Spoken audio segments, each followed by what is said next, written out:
Talent drama troupe. Me another woman. Makpagare damna miafa media house so kata la fia. Mieda kwena mi kaka miafa togbio miafa mama yo la fia. Mie akpe manya gro damna mi kata. Ma aka komon kokoya. Adoja. Ado anyi batokena. Jantwa hini Nana Kofi Kwanza the first. Jantwa hini Nana Kofi Kwanza the first. Mama Akuseme. Ado Mama Akuseme the second. Okata wocho mepe. Mie edo wezona mikata. Ma ado tafla cheba. Neba masanko harekwa. Magachijio. Menkore shere keva gonye kwa. Me ayoge. Miatoyo kwa mie avaje. Inye agiawa. Ni taki adu the first. Amenye Gun State Boundary Chief. Aika Allah. His Royal Majesty King Takiteko Churu the second. Amenye Gan Manche. Ayo Ganye President of the Gan Traditional Council. Aye Natefe the Afia. Namakeni ayi okan the first abaje na manche namakenya kan paramount to dase namakenya queen mother de nyonu fi okata jo de dance o le bi adome ni ochame kwaku eya alenya dance linguist na asafo acheme wo elemiadoma wo we ele topika inya kan manche wo we ele etebe akini omie eta penami ye gamia yoka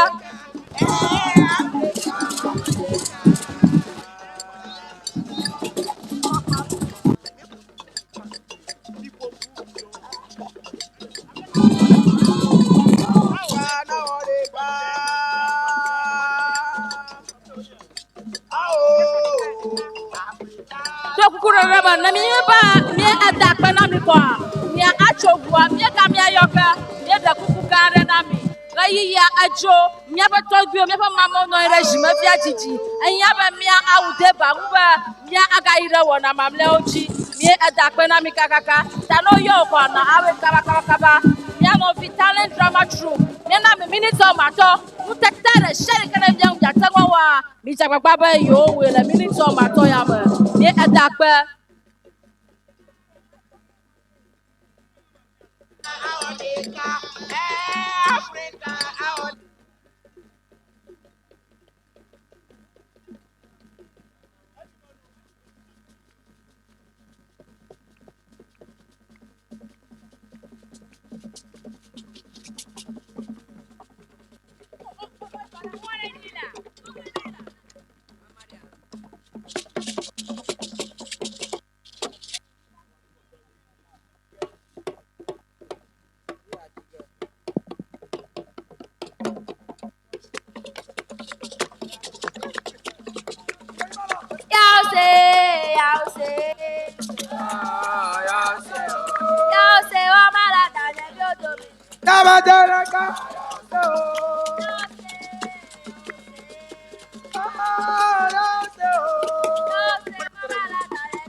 vipo na nyeba agwevie. Aha!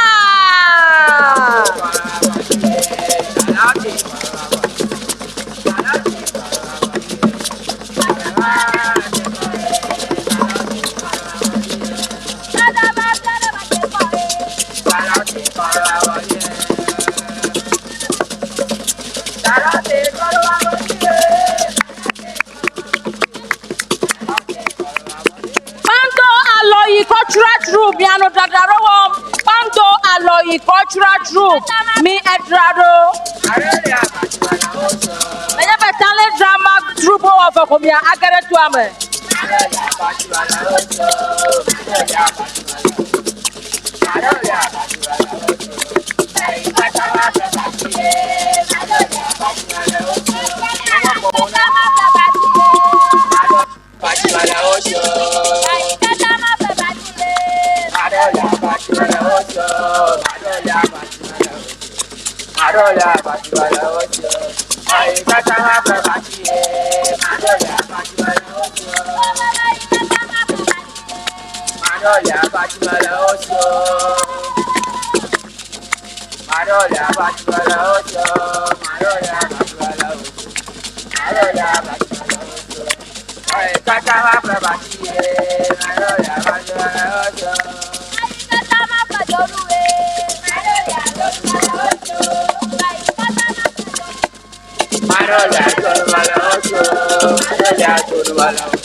Talent drama group, talent drama troupe, ye adakpenami.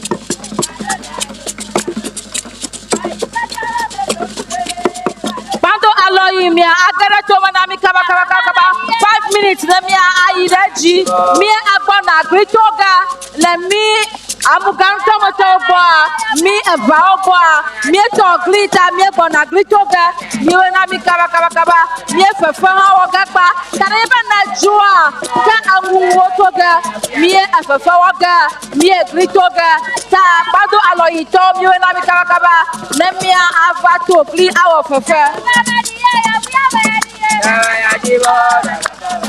Talent drama troupe, me adakpenami.